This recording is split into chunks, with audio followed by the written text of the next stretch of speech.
bir belge olması açısından Cenab-ı Allah'ın bizlere sunmuş olduğu çok önemli bir delildir. Hatta bu ayetlerin hep sonlarında gerekçeler bence çok dikkat çekici. Evet. Mesela İbrahim suresinde لِيُبَيِّنَ لَهُمْ diyor. Fussilet suresinde yine itiraz olabilecekken ondan bahsediyordu. Evet. Yusuf'ta 1 ve 2. ayetlerde ta'kilun ifadesi var. Yine Duhan'da yetefekkerun ifadesi var. Yani tezekkür, taakkul, hatırlama, akletme. Bunlar Arapçanın kendisi kutsal bir dil olduğu için değil, tamamen muhatabının aklına hitap edip adeta muhatabın aklını kışkırtmacasına sağlamak için olan bir vaka. Evet. Evet. Buyurun. Allah Resulü Aleyhisselam bir hadis-i şerifinde buyuruyor ki "Hayrukum men teallemel Kur'ane ve alleme." Çok meşhur bir hadis. Bugün birçok Kur'an kursunun da girişinde yazılıdır bu hadis-i şerif. Sizin en hayırlınız Kur'an'ı öğreneniniz ve öğreteninizdir. Ama maalesef bu hadis-i şerif özellikle ülkemiz toplumunda doğru anlaşılmamış.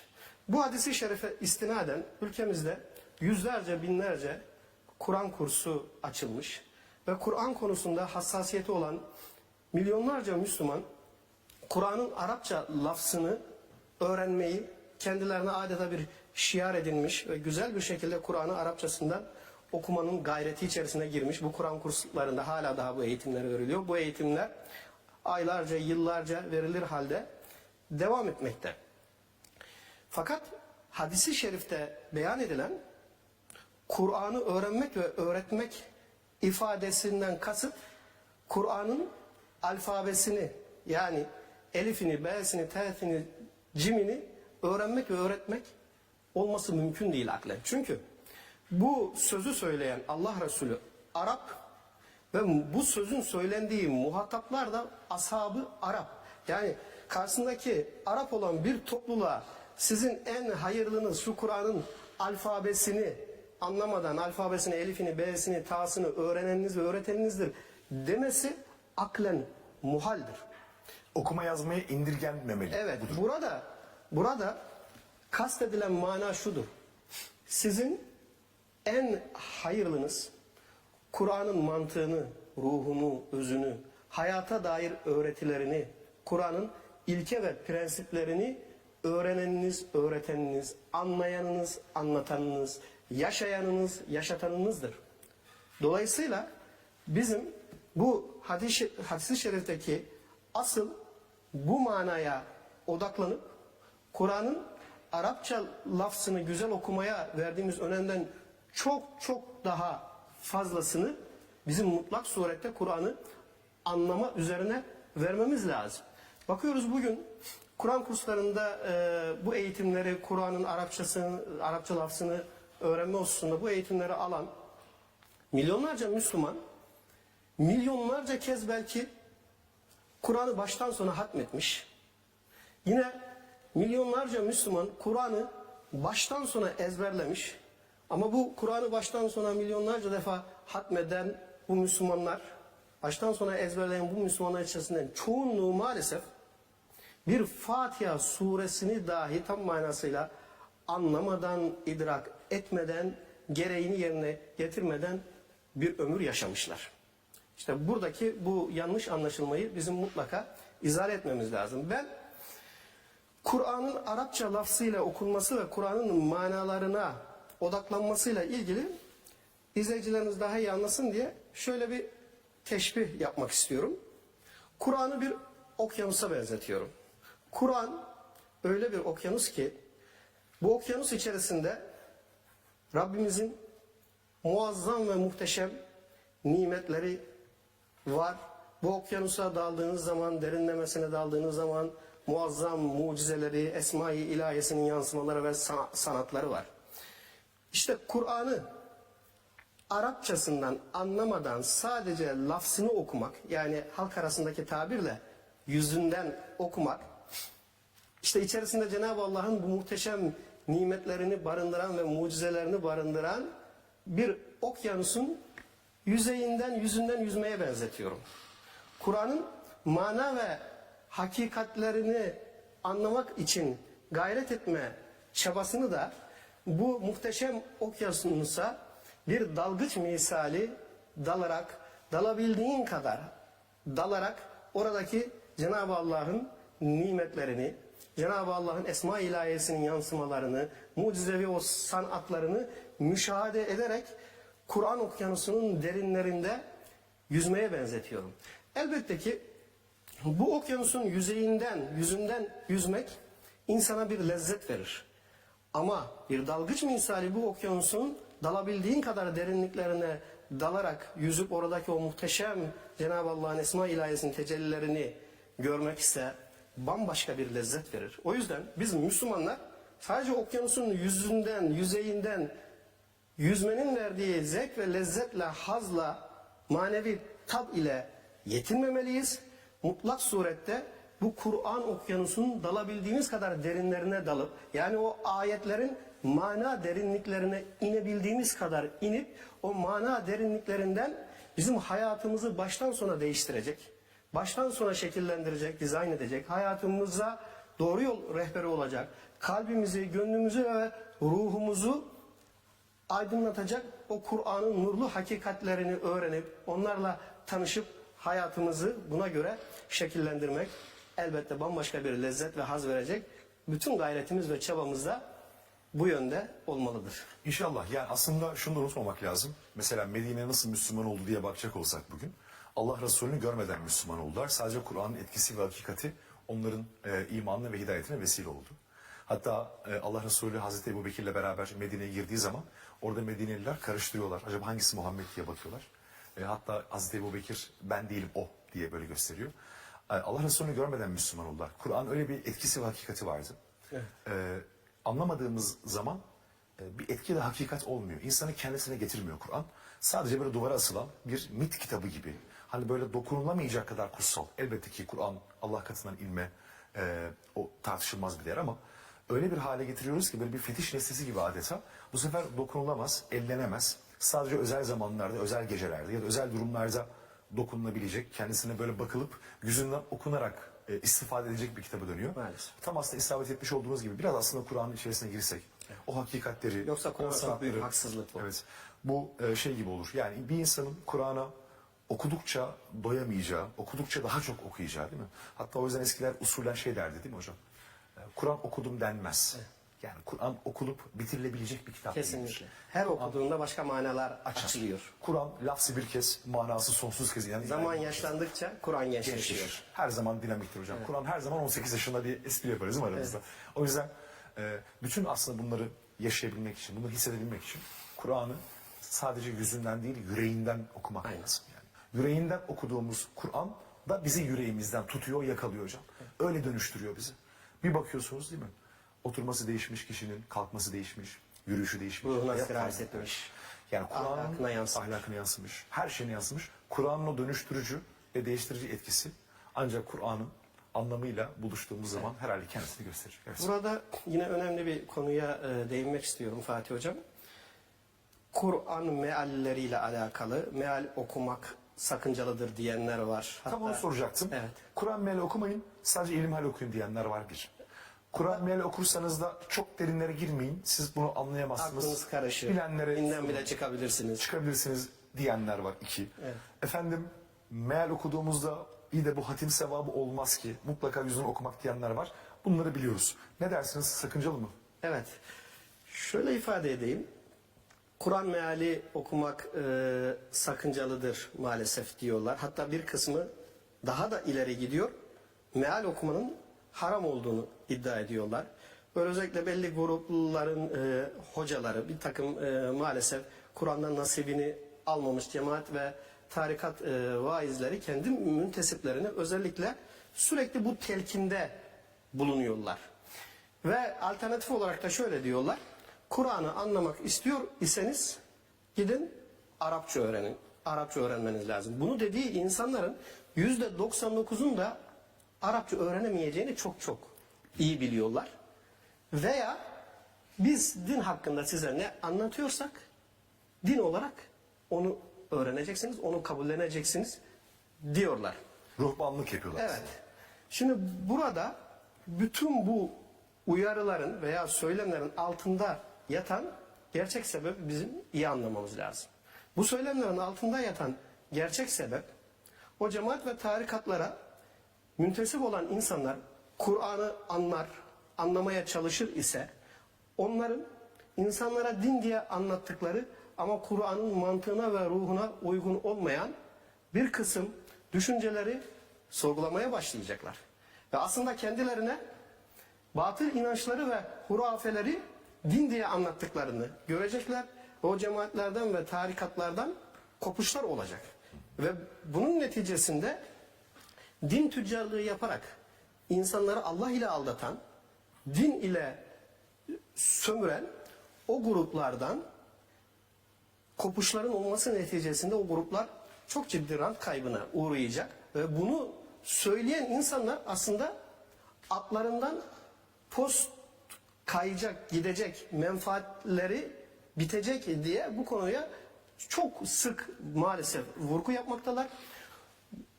Şunu çok net ifade ediyorum ki bizim artık Allah'ın kitabının mana ve hakikatleri ile buluşma noktasında, yani Allah'ın vahyi ile o vahyin muhatabı olan insanların buluşması noktasında insanların önüne en büyük adeta engel olarak koyulan bu Arapça konusundaki bu taassubu bizim mutlaka aşmamız lazım.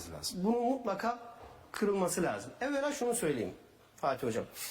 Kur'an'da Kur'an okumak ile ilgili geçen tilavet, kıraat ve tertil gibi kavramların manaları arasında nüans farkları olmakla birlikte hepsi Kur'an'ı anlayarak, özümseyerek, ayetleri üzerine derinlemesine tefekkür ederek, düşünerek, ayetleri birbirleriyle bağlantılı bir şekilde sistematik ve metodolojik olarak okumayı ifade eder. Bundan dolayıdır ki Kur'an'ın tamamını hiç anlamadan okumaktansa Kur'an'ın tamamına açılan bir kapı olan ve adeta Kur'an'ın tamamının bir özeti hükmünde olan bir Fatiha suresini anlayarak, özümseyerek, mana derinliklerine inerek, ayetler üzerine derinlemesine tefekkür ederek okumak Allah indinde çok daha evladır. Burada şu önemli hakikati izleyicilerimize hatırlatmak istiyorum. Kur'an'ı anlayarak okumak Rabbimizin bize Kur'an'da kat'i bir emridir. Hani diyorlar ya, meal okumak haramdır diyorlar ya. Ben de tam tersini diyorum. Kur'an'dan yola çıkarak. Diyorum ki Kur'an'ı anlayarak okumak farzdır. Hatta ve hatta farzlar üstü farzdır. Aksini söyleyen beri gelsin. Buyursun karşımıza, anlatsın bakalım. Nasıl anlayarak okumak, meal okumak nasıl harammış? Bir bize anlatsın bakalım. Ankebut suresinin 45. ayeti kerimesi Rabbimiz buyuruyor ki Ütlü mâ uhiye ileyke minel kitabi. Kitaptan sana vahyedileni tilavet eyle. Yani tilavet eyle demek o ayetleri birbirleriyle bağlantılı bir şekilde, sistematik bir şekilde anlayarak oku, idrak et demek. Müzzemmil suresi 4. ayete bakıyoruz. وَرَتِّلِ الْقُرْآنَ تَرْتِيلًا. Kur'an'ı tertil üzere, yani ayetleri üzerine derinlemesine düşünerek, tek tek düşünerek, tane tane düşünerek oku. Bunu getirmişler, tecvidli okumaya hamletmişler. Yani tertil üzere okumayı maalesef. Kur'an'da 3 türlü okuma biçimi var dedik. Kıraat var, tertil var ve bir de tilavet var. Üçü de mutlaka anlayarak okumayı kastediyor. Yani Kur'an-ı Kerim'e baktığımız zaman yüzünden okumak, sevap olsun diye okuma biçimi katiyen çıkmaz. Hocam bir şey daha belki burada hatırlatmakta fayda var. Müzzemmil suresi nazil olan 3. sure. Araf suresi geliyor 19 ayet. Fatiha suresi var 7 ayet. Toplasanız Kur'an-ı Kerim ortalama 2-2,5 sayfa, doğru mu? Evet. Onun üzerine Müzzemmil suresi geliyor. Evet ve tertil üzere okunuyor. Şimdi bakın bir Arap'ın, Arapça bilen bir Arap'ın 2,5 sayfalık bir Kur'an okuması ortalama hadi 5 dakika olsun değil mi? Hadi 10 dakika olsun. Allah Resulü bu sureyle beraber gecesinin 1/3'ünü, 3'te 2'sini Kur'an okuyarak geçiriyor değil mi? 2,5 sayfa, 3 sayfalık bir metin var ve gecesinin 3'te 2'sini Kur'an okuyarak geçiriyor. Kur'an bir okyanus olduğu için o 2,5 sayfadan adeta yatayına sınırı olmayan, derinlemesine dibi olmayan bir okyanusa dalmış oluyorsun. O 2,5 Aslında sayfayı Allah alınca. Resulü burada bize Kur'an'ın nasıl okunması gerektiğini de öğretiyor değil mi? Yani nasıl bakın tertil üzere okumanın ne olduğunu aslında yine bize göstermiş oluyor. Yoksa yüzünden okumak nedir? 5 dakikalık bir olayken gecesinin 1/3'ünü buna ayırıyor. 1/3'ünü buna Ve ayırıyor. Allah'ın da tavsiyesi, Müzzemmil Tavsiyesi. suresinde bu. Evet. Yine Muhammed suresi 24. ayete bakıyoruz. Efele yetedebberûnel Kur'âne. Kur'an üzerine hiç tedebbür etmezler mi? Tedebbür, ayetlerin arka planına inerek, o ayetler üzerine derinleşerek tefekkür etme eylemidir. Düşünme eylemidir ayetler üzerinde. Hiç Kur'an üzerine onlar tedebbür etmez mi? O Kur'an'ın ayetlerinin arka planına inerek derin derin düşünmezler mi? Em ala kulubin ekfaluha. Yoksa kalpleri üzerinde bir kilit mi var? Yani buradaki bu şiddetli uyarıya bakar mısınız? Yani Cenab-ı Allah Kur'an üzerine tedebbür etmeyenlere, yani ayetlerin derinliklerine inip ayetler üzerine tefekkür ederek ayetleri birbirleriyle bağlantılı bir şekilde okuyarak anlamaya çalışmayanların kalpleri kilitli insanlara benzetiyor. Siz bunu yapmıyorsanız demek ki kalpleriniz üzerinde bir kilit var. İşte o kilidi açacak şey Kur'an'ı anlayarak okumaktır. Burada şunu ifade edeyim Fatih Hocam. Hani dedik ya, Kur'an'ı anlayarak okumak farzlar üstü farzdır. Niçin böyle diyorum? Kur'an'ı anlayarak okumasak peki ne olur? Şu olur. Mesela Rabbimiz Hac suresinin 74. ayetinde buyuruyor ki: "Ma kaderullaha hakka kadrihi." Onlar Allah'ın kadrinin kıymetini hakkıyla takdir edemediler, bilemediler, anlamadılar. Allah'ı tanıyamadılar, anlamadılar. Sıfatlarını bilemediler. Sadece Allah'a ait olan yetki ve sıfatları kalktılar, başka varlıklara vermeye kalktılar. Şirki anlatan bir ayet-i kerime. Eğer sen Kur'an'ı anlayarak okumazsan Allah'a ait sıfatları gider, adına evliya dediğin başka varlıklara verir, Allah muhafaza şirke düşebilirsin. Eğer Kur'an'ı bir insan anlayarak okumazsa, örneğin Kaf suresi 16. ayet, ve nahnu akrabu ileyhi min hablil verid. Biz insana şah damarından daha yakınız. Enfal suresi 24. ayet, ve alemu, iyi biliniz ki ennallaha yahulu beynel mer'i ve kalbihi. O Allah ki, muhakkak ki Allah kişiyle kalbi arasına girer. Kehf suresi 110. ayetin son kısmı, ve la yushrik bi'ibadeti rabbihi ahada. Ve la yushrik bi'ibadeti rabbihi ahada. Asla ve kat'a Rabbine olan kulluğuna ve ibadetine şirk bulaştırma.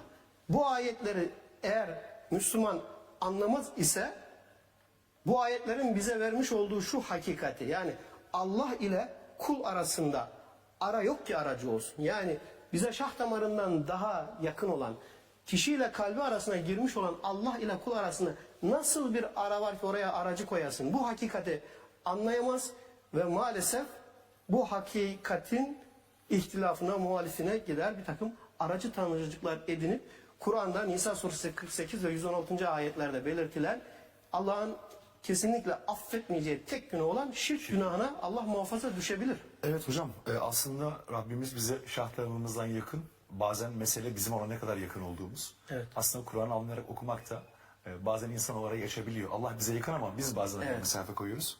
İnsanız nihayetinde. Çok önemli bir konu ama ara vaktimiz geldi. Aramızı verelim Aradan hocam. sonra buraya devam edelim. Buradan tekrar bir şey daha söyleyeyim. Olur tabii ki, devam edelim. Efendim, İlahiyatçı Akın Karadeniz hocamız bizde.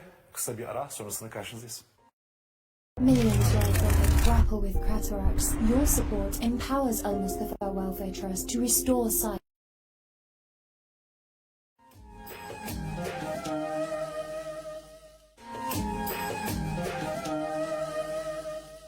Efendim karşınızdayız tekrar. İlahiyatçı Akın Karadeniz hocamızla birlikteyiz ve Kur'an'ı anlamadan okursak ne olur? Aradan önce burada kalmıştık. Buyursunlar. Kur'an'ı anlamadan okursak, mesela her gün namazlarda her rekatta okuduğumuz Fatiha suresinin 5. ayeti, İyyâke na'budu ve iyyâke nesta'in. yalnız ve yalnız sana kulluk eder, sana ibadet eder ve sadece senden yardım dileriz. Medet denilecekse sadece sana medet deriz. Bu ayeti eğer anlamazsak, Şuara suresi 213. ayet, فَلَا تَدْعُ مَا اللّٰهِ اِلَٰهًا آخَرٍ.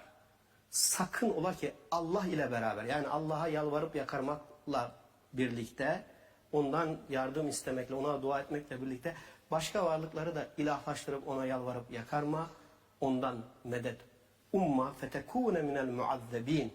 Yoksa çok çetin azaba uğrayanlardan olursunuz. Bu ayeti anlamazsak, bir kısım insanların düşmüş olduğu şu hataya Allah muhafaza düşersek, yetiş ya Muhammed, yetiş ya Ali, yetiş ya Gavs, yetiş ya Seyda, yetiş ya Şeyh, yetiş ya falan, yetiş ya filan gibi başka varlıklardan medet ummaya kalkarsak Allah muhafaza itikadımızı sarsmış, imanımıza şirk bulaştırmış oluruz. Mesela Kur'an'ı anlayarak okumaz isek Yasin suresinin 69 ve 70. ayetlerini kalkıp mezarlıklarda ölülere okuruz. Şu ayetler. وَمَا عَلَّمْنَاهُ الشِّعْرَ وَمَا يَنْبَغِي لَهُ. Biz ona, yani Muhammed Aleyhisselam'a bir şiir öğretmedik. Böyle bir şeye gerek de yok zaten. İn huve illa zikrun ve Kur'anun mübin. Ona öğrettiğimiz şey açık bir Kur'an ve zikir, yani hakikatin ve gerçeğin bilgisini öğütleyen açık bir Kur'an'dır. Bunu niçin öğrettik? لِيُنْزِرَ مَنْ كَانَ حَيًّا. Ölülere değil, diri olanlara, hayat sahibi olanlara veya diğer bir ifadeyle de yaşayan ölülere bir uyarı olsun, bir öğüt olsun, bir nasihat olsun diye bu Kur'an'ı ona, Muhammed Aleyhisselam'a öğrettik. Kur'an diyor ki biz bunu diri olanlara indirdik ama bu ayeti anlamadığımız için, anlayarak okumadığımız için ölülere biz okuyoruz maalesef. Burada şunu da ifade edeyim Fatih Hocam. Bir kısım meallerde çok ciddi hataların ve eksikliklerin olduğu da bir gerçek. Burada meal okurken nelere dikkat etmeliyiz? Onunla ilgili de izleyicilerimize birkaç tavsiyede bulunmak istiyorum. Çünkü Kur'an'ın en çok okunduğu ayda olduğumuz için Evet. aslında doğru bir yöntem ve usulle de Kur'an meal okumak çok önemli. Kur'an'ı anlama usulü olarak Kur'an'ı Kur'an ile açıklayan, ayetler arasındaki bağlantıları kurabilen, bir rivayet aktaracağı zaman da Kur'an süzgecinden geçirilmiş sahih rivayetleri aktarmaya hassasiyet gösteren, akla, mantığa, bilime, tefekküre son derece önem veren ilim erbabının meallerini tercih etmek Kur'an'ı doğru anlama noktasında bize katkı sağlayacaktır. O ilim erbaplarının birçoğuyla da burada program yaptık. Evet, çok kıymetli hocalarımızla, Evet. mealler olan hocalarımızla siz de programlar yapıyorsunuz.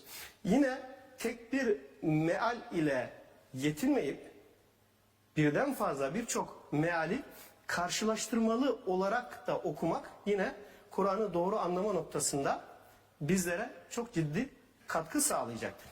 Bugün dünyanın birçok önemli diline çevrilmiş çok farklı Kur'an çevirileri dünyanın her tarafında olmasına rağmen milyonlarca Müslümana kalkıp siz Allah'ın size olan mesajını, mektubunu anlamak istiyorsanız gidin Arapça öğrenin demek çok büyük bir zulümdür ve haksızlıktır. Müslümanların bu zulme ve bu haksızlığa maruz kalmaması için Allah'ın verdiği aklı kullanması lazım. Kendilerinin din üzerinden sömürülmesine de Müslümanlar müsaade etmemesi lazım. Zaten öyle olsaydı Kur'an'ı en iyi anlayanlar Araplar olurdu. Evet, onunla ilgili birkaç önemli cümle kuracağım. Hatta artı şunu da belki söylemek lazım. Arapçayı çok iyi bilenler de kendi aralarında zaten ihtilaf ediyorlar. Evet. Yani herkes Arapçayı çok iyi bilir iddia etmesine rağmen ortada çok da bir ittifaktan da söz edilemeyecek. Şunu ifade edeyim. Bugün Arap dünyasının haline bakıyoruz. Birçok meselede ve birçok konuda Kur'an'ın mantığından ve ruhundan o kadar uzaklar ki. Ben bir kısım Orta Doğu ülkelerini gezdim, yerinde de gördüm. Belli konularda hassasiyetlerini takdir ediyorum. Özellikle tevhid konusundaki.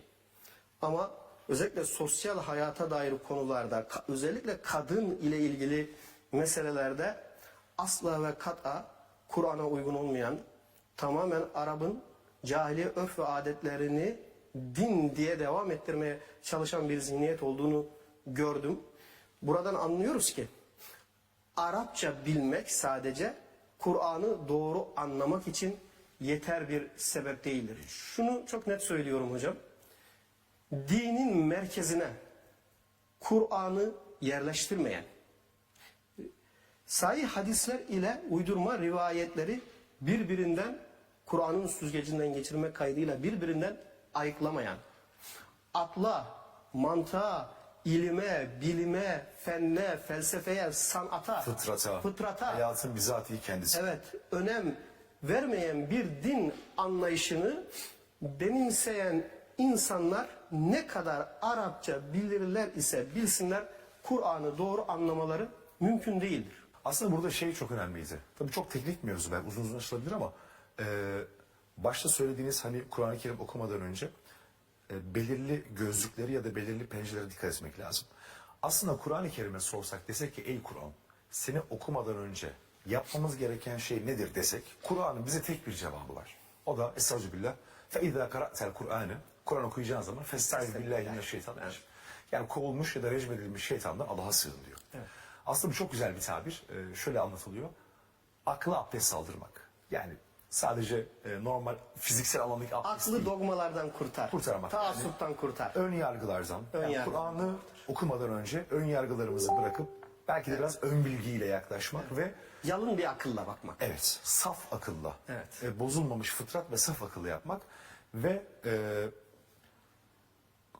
tamamen düşüncelerimizi ya da fikirlerimizi Kur'an'a söyletmek değil, Evet. düşüncelerimizi ya da fikirlerimizi Kur'an'a uydurmak. Kur'an'dan besleyebilmek, Evet, evet. Kur'an'dan oluşturabilmek burada çok önemli. Yani biz genellikle bir fikrimiz, bir ideolojimiz var. Bunu nasıl güçlendirebiliriz diye Kur'an'dan delil arıyoruz. Hayır. Aslında bunun tam tersi. Yani Kur'an bu konuda bana ne söylüyor diye mutlaka Benim fikrim acaba Kur'an'a uygun mu değil mi? değil mi? Buna Her bakmamız lazım. duyduğumuzu, dini anlamdaki bütün bilgi, birikim ve müktesebatımızı Kur'an'a arz etmek gibi bir yükümlülük ve sorumluluğumuz var. Kesinlikle. O yüzden meal okurken ya da Kur'an okumadan önce mutlaka yapılması gereken aslında akla abdest aldırmak olsa gerek. Evet. Burada bir başka konu başlığı olarak bu Kur'an mukabeleleri Ramazan'da çokça yapılıyor Fatih Hocam. Hatimler indiriliyor. Elbette yani insanlar Kur'an okusun, Arapçasından okusun, lafzından okusun. Netice itibariyle buradaki Arapça lafız Rabbimizin orijinal, Rabbimize ait bir lafız. Hiç Arapça bilmeden dahi güzel bir kıraatle okunan Kur'an'ı dinlediği zaman insanlar etkileniyor. Bu da bu kelamın orijinal Allah kelamı olması hasebiyle Kur'an'ın mucizevi yönlerinden birisi. Bizim buna bir itirazımız yok. İtirazımız olan biz Kur'an'dan istifadeyi daha fazla nasıl artırabiliriz? Bunda bir fayda var ama bu fayda 1 ise biz bu faydayı 1000'e çıkaralım. 100.000'e çıkaralım, milyonlara çıkaralım. O yüzden ben izleyicilerimize şu tavsiyede bulunacağım. Mesela Kur'an mukabeleleri. Mukabele dediğimiz işte bir kişi okurken diğerleri takip ediyor. Karşılıklı Kur'an okuma, cüz okurken diğer insanlar onu takip ediyor. Bunu şöyle okumakta fayda var. Mesela kısa sureleri önce Arapçasından okunur, tek parça ve daha sonra hemen doğru ve düzgün bir mealden, biraz önce kıstaslarınızı saydığımız bir mealden onun anlamı okunur. Uzun sureleri de şöyle yapabiliriz. Tabi bununla ilgili bir Diyanet İşleri Başkanımızın veya ilahiyat fakültelerinin bir kurul koyup bir kurul oluşturup bir çalışma yapması lazım. Uzun sureleri anlamlarına göre bölerek bunu renklendirme metoduyla değişik yazım metotlarını kullanarak bu anlaşılır hale de getirilir. Bazı Kur'anlar Evet, var, İrab Kur'anlar. Anlamlarına göre bölerek örnek veriyorum. Bakara suresinin ilk 5 ayeti müminlerin ve müttaki kulların yani Kur'an ahlakıyla ahlaklanan kulların özelliklerinden bahsediyor. Bunu okursun ilk önce Arapçasını sonra manasını okursun. Sonra Bakara suresi 6. 7. ayetler kafirlerin özelliklerinden bahsediyor. Bu 2 ayet okur manasını okursun. 8 ile 16. ayetler arası münafıkların özelliklerinden bahsediyor. Bu bölümü okursun manasını okursun. Zaten aslında secavenkler Evet, mantığı da olur. evet. Yani o konu anlam bütünlüğünü. Aynen. Bununla ilgili bir çalışma yapılması lazım.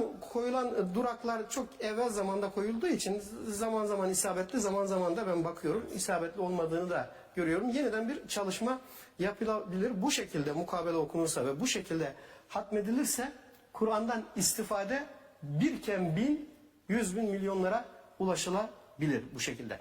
Yine Kur'an tilavetleri diye, buradaki tilavet halkın kullandığı anlamda kullanıyorum. Bir de Kur'an ziyafeti programları var. Mesela önemli programların açılışında, hele hele bir de devlet erkanı katılacak ise en seçkin hafızlar, kurra hafızlar oralara çağrılır, davet edilir. Programın başında bir Kur'an Arapçasından Kur'an okunur. Programın veya kapanışında bir Kur'an okunur. Bunlar güzel şeyler, okunsun. Ama benim itirazım şuna. Ya Kur'an'ın Arapça lafzını okusun diye Türkiye önemli bir programsa, Türkiye derecesi yapmış, dünya derecesi yapmış hafızları bulup getiriyorsun ve o Arapça lafzını okutuyorsun ve oraya katılan dinleyiciler ondan elbette manen bir feyiz alıyor. Ama biz bu feyizi artırmak için şunu neden yapmıyoruz? Türkiye'nin en iyi ses eğitimi almış, diksiyon eğitimi almış, tonlamaları çok iyi ve manaya göre tonlamaları yapabilecek, Türkçesi çok çok iyi olan, kendini çok iyi yetiştirmiş spikerlerimiz yok mu? Var. Onları da davet edelim. O okunan Arapça bölümü muazzam bir şekilde seslendirsin, tonlamalarına, manaya uygun bir şekilde jest ve mimiklerini de vererek seslendirsin ve o faydayı kat be kat biz artıralım. Mesela Kur'an ziyafeti diye yılın belli dönemlerinde programlar düzenlenir. Ben de zaman zaman bu programlara katıldım geçmiş yıllarda. Kapalı spor salonlarında ilanlar asılır çok önceden her tarafa, billboardlara. Dünya birincisi, kurra, hafız falan yerde, kapalı spor salonunda Kur'an ziyafeti verecek. Birine ben de katılmıştım. Oraya vardığımızda hakikaten Kur'an'ı çok çok güzel, Arapçasından çok çok güzel okuyan, bu konuda kendini zaten ispatlamış dünya birincisi kurra, hafızlar. Kur'an'dan bir de çok güzel seçilmiş, muazzam böyle seçilmiş, böyle stratejik ayetler de okuyorlar. O ayetleri çok harika bir şekilde okuyor. Program 1 saate aşkın sürüyor. Ama o ayetleri harika bir şekilde Arapçasını okuyan hafızlar o salonda var iken o ayetlerin manasını doğru ve düzgün bir mealden harika bir şekilde seslendirecek, anlamını okuyacak, özel bir diksiyon eğitimi almış, çok güzel Türkçesi olan insanlar o ayetlerin manalarını o programda o katılımcılara anlatmadıkları, okumadıkları için o salona gelen misafirler, dinleyiciler o salona girerken Kur'an'a aykırı hangi yanlış düşünce ve batıl inanış ile giriyor ise velev ki o yanlış düşünceyi, batıl inanışı izale edecek bir ayet okunmuş olsa dahi anlamları verilmediği için o yanlış düşünce ve batıl inanışlarla aynı şekilde o salondan çıkıyor. O Kur'an'ın lafzını dinleyerek almış olduğu haz veya ondan almış olduğu feyiz, maneviyat belki 3-5 saat sürüyor, belki 1-2 gün sürüyor ama hayatını maalesef Kur'an ile dönüştüremiyor. İşte o dönüştürücü etkiden odaklanamadığımız için. Ya bunu şuna benzetebiliriz aslında. Sahabe döneminden de çok fazla böyle anlatılar ve benzetiler var. Sahabe diyor adeta Kur'an'ı yiyordu. Yani bir sofra var ortada. Anlamadığımız ve sadece dinlediğimiz şey şuna benziyor sanki.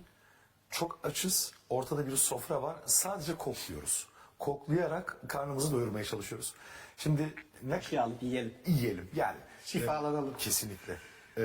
Ne kadar aç olursak olalım, ekmek diyerek karnımız doymaz. Yani bir nimetin adını zikrediyor oluşumuz, onu tattığımız anlamına gelmez. Ne kadar suya susarsak susayalım, su dedikçe nasıl suya kalmayacaksa, ekmek dediğimizde nasıl karnımız doymayacaksa, mutlaka kaşıklamamız ya da o bardağı alıp içmemiz gerekiyorsa, adeta Kur'an'a karşı da belki yapmamız gereken şey olmalı. Öncelikle Zuhruf suresinin 43 ve 44. ayetlerini izleyicilerimizle paylaşalım. Festemsik billezî uhiye ileyke. Sen sana vahyedilene sımsıkı sarıl. Zuhruf 43, 43'e 43. İnneke ala sıratı müstakim. Ancak bu sayede yani vahye, Kur'an'a sımsıkı sarılır isen sırat-ı müstakim yani dosdoğru yol üzere olursun. Ve innehu le zikrul leke ve le kavmike. Bu Kur'an sana ve senin kavmine gerçeğin ve hakikatin bilgisini hatırlatan, öğütleyen bir kitaptır. Ve sevfe tus'alun. Bu kitaptan, Kur'an'dan hesaba çekileceksiniz. Allah diyor ki Kur'an'dan hesaba çekileceksiniz. Ama maalesef bakıyoruz birçok Müslüman daha Kur'an'a hiç sıra gelmeden başka kitaplarla meşguller. Kur'an üzerine başka kitaplar Evet. var. Ahiretteki hesap Kur'an'ı güzel okuyup okumamakla, tecvidli okuyup okumamakla ilgili olmayacak.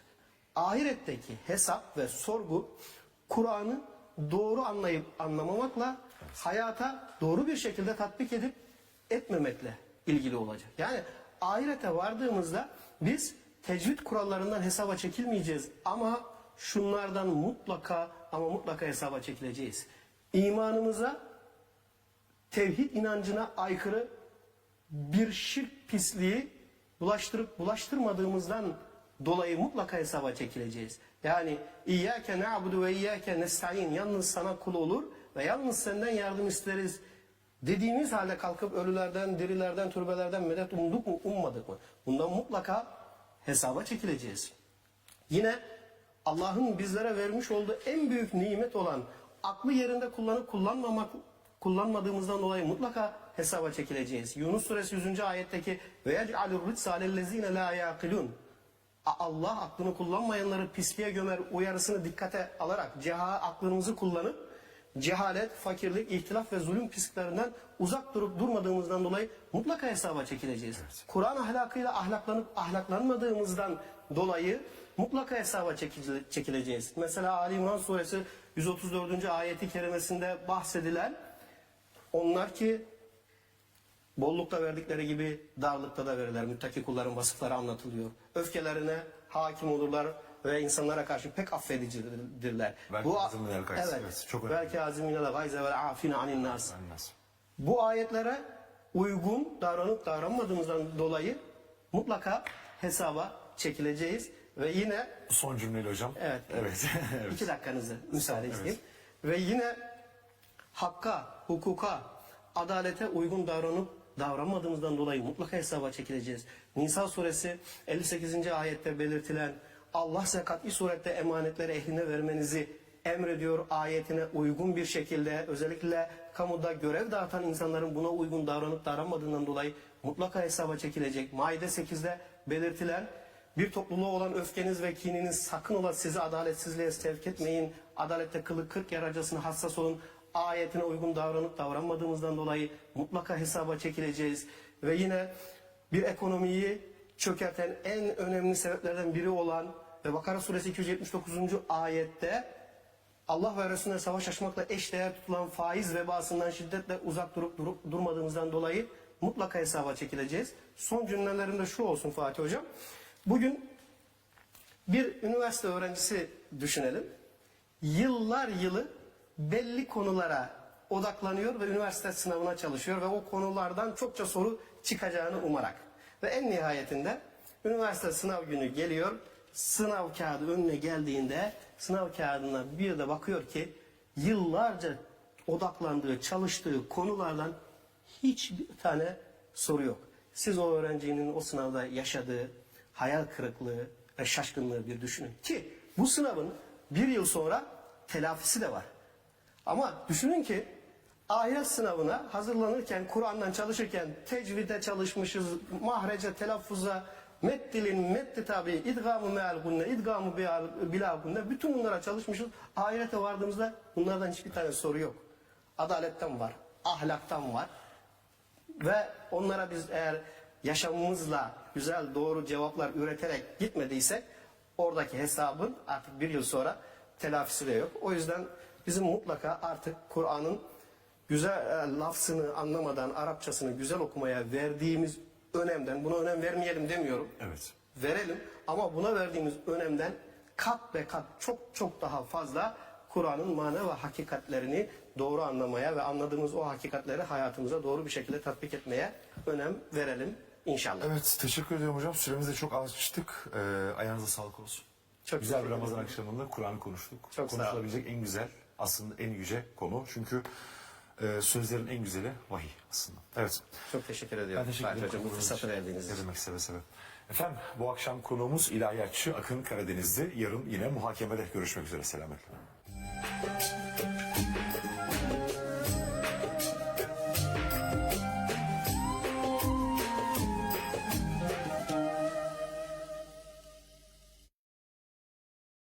In Glasgow, the ingredients are fresh, the chefs are bold, and the laughs are always on the house. No price rises, no blah-de-blah excuses. The Borough, the smarter mobile network. Genel izleyici kitlesi için uygundur.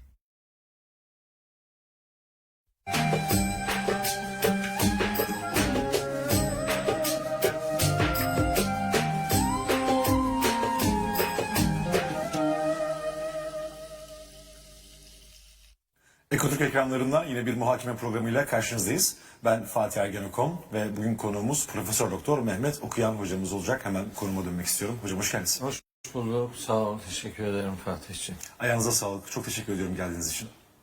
Ben de davet edildiğim için teşekkür ederim. Sağ olun. Sizle onlarca programımız oldu işin doğrusu. Ben her programa aynı iştiyakla hocam, aynı hevesle geliyorum. Acaba bugün neler öğreneceğiz, neler göreceğiz diye. Kendimizi nasıl büyütebiliriz? Bir de Ramazan olunca tabii. Evet, yani tabii bu Ramazan Kur'an'ın indirilmeye başlandığı ay olduğu için burada bir Kur'an seferberliği aslında arzu edilir. Yani gıdalarla beslenmeyi değil de ruhun beslenmesini öncelemek lazım geldiği anlaşılıyor. Öyle olunca da biz işte Kur'an adına bir yolculuk yapıyoruz. Başka mecralarda, başka ortamlarda, başka insanların şahitliğinde Allah'ın kitabını insanlara aktarıyoruz. Tabii işimizin biraz zor olduğunu fark ediyorum. Çünkü yani Allah'ın kitabına davet ediyoruz. Allah'ın ayetlerini okuyoruz. Hatta kendimizden olabildiğince kendi kanaatimizi insanlara dayatmamaya özen gösteriyoruz. Ne olursa olsun işte Allah'ın kitabından şu ayetten şunu anlıyorum, bu ayetten bunu anlıyorum. Bu konuda şurada ayet var, burada ayet var. Ayetleri bir araya getirdiğimiz zaman şöyle sonuçlar çıkıyor filan diyoruz ama böyle bir geleneksel yapı var ülkemizde, İslam coğrafyasında hemen hemen her tarafta. Gelenek dinleştirilmiş durumda, gelenek. Halbuki gelenek kavramında, kelimesinde bile iki taraf vardır. Yani onun bir geleni var, bir ekleneni var yani. Eklenen gelene uygunsa kabul edilir, din adına benimsenir. Ama eklenen gelene uymuyorsa bunun yani yabancı olduğu, aykırı olduğu ve bunun aslı din değil de bir kültür olduğu ve gelene uymadığı için de kabul edilmemesi gerektiğini filan söylediğiniz zaman sanki geleni de inkar etmişsiniz gibi Algı oluşuyor. bir algı özellikle oluşturuluyor. Geçen gün bir yerde oturuyordum. Bir tanesi geldi. İşte selam aleyküm selam, işte böyle merhabalaştık filan. İşte hocam sizi çok dinliyorum filan dedi. İyi sağ olun dedim. İşte ama dedi bazı görüşlerinize katılmıyorum dedi. Olabilir dedim. Yani bundan daha doğal ne olabilir? Her konuda tamamen aynı şeyleri iki kişi her konuda tamamen aynı şeyleri düşünüyorsa onun biri adam değildir dedim yani. Evet. Öyle bir şey yok zaten. Ama merak ettim dedim mesela hangi konu mesela dedim. Var mı aklınızda böyle bir konu? İşte dedi ki yani sünnetlerle alakalı filan. Dedim ki abi sen sünnet deyince ne anlıyorsun dedim yani. Sana göre sünnet nedir yani? Sen kendin anlıyor musun yoksa biri böyle bir şey pompalıyor da sen de o gazla mı hareket ediyorsun filan? Mesela bir tane örnek veremedi. Niye? Çünkü etrafta böyle insanları yaftalamak için yalan yanlış yere iftiralar havada uçuşuyor adeta. Bu kadar iftiranın, yalanın, din adına bilgi kirliliğinin ortaya saçıldığı bir dönemde hani hakikat bekliyorsunuz ki bir mücevher gibi herkes tarafından alıcısı olsun. Öyle bekliyorsunuz yani. Çünkü Kur'an sözlerden herhangi bir söz değil. Kitaplardan herhangi bir kitap değil. Herhangi bir kitabın herhangi bir bölümü değil yani. Bu Allah'ın kitabı. Dolayısıyla hani bunu konuştuğunuz zaman Allah'ın kelamı konuşuluyorsa gerisine susmak düşmelidir. Amin. Ama bu olmadığı gibi işte bir takım öyle karşı çıkışlar, tezvirat denebilecek bir takım yani yanlışlıklar, böyle hakaretler, tehditler filan olabiliyor. Sonra işin tabiatında bunun olduğunu biraz düşünüyorum. Ben mesela Hazreti Peygamberlerin Kur'an'da anlatılan kıssalarını kendi gücüm nispetinde bildiğimi düşünüyorum. Ne kadar anlayabildiysem. Bakıyorum peygamberler öyle sıkıntılara maruz bırakılmışlar ki peygamber olmasına rağmen mesela canı sıkılmış. Yani bana bazen diyorlar ki ya üzülme hocam ya boş ver yani ne olacak filan. Kardeşim diyorum bak biz peygamber değiliz. Yanımızda Cebrail dolaşıyor. Evet. Dolayısıyla mesela peygamberlerle ilgili de Allahu Teala onların canlarının sıkıldığını ve artık hani feryat edecek bir boyuta geldiklerini söylüyor. Yusuf suresinin 110. Genel izleyici kitlesi için uygundur.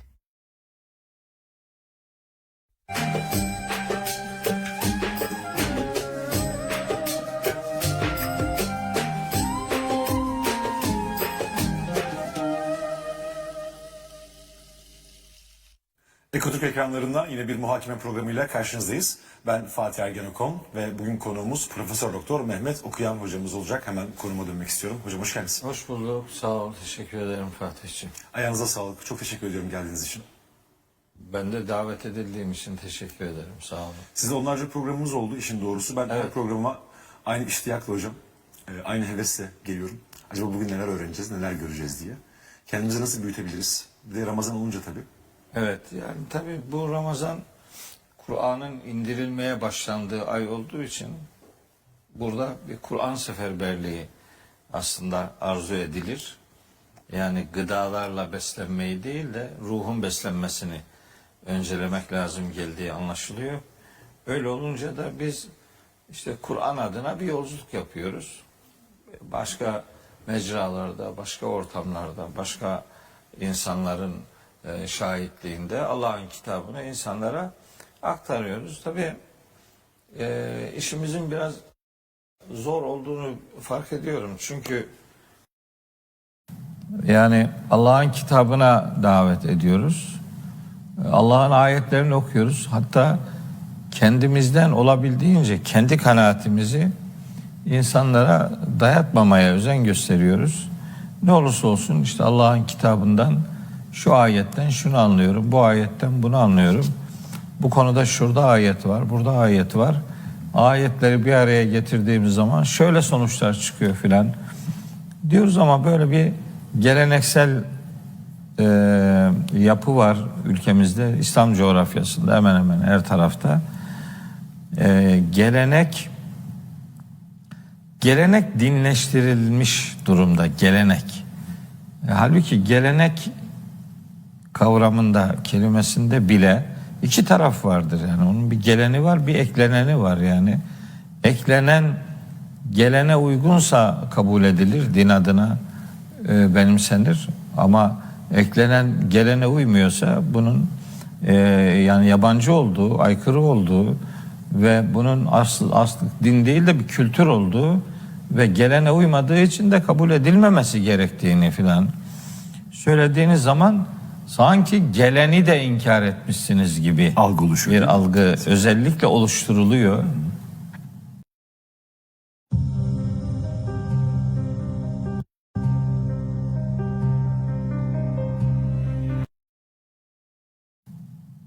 Geçen gün bir yerde oturuyordum. Bir tanesi geldi. İşte selamun aleyküm selam, işte böyle merhabalaştık filan.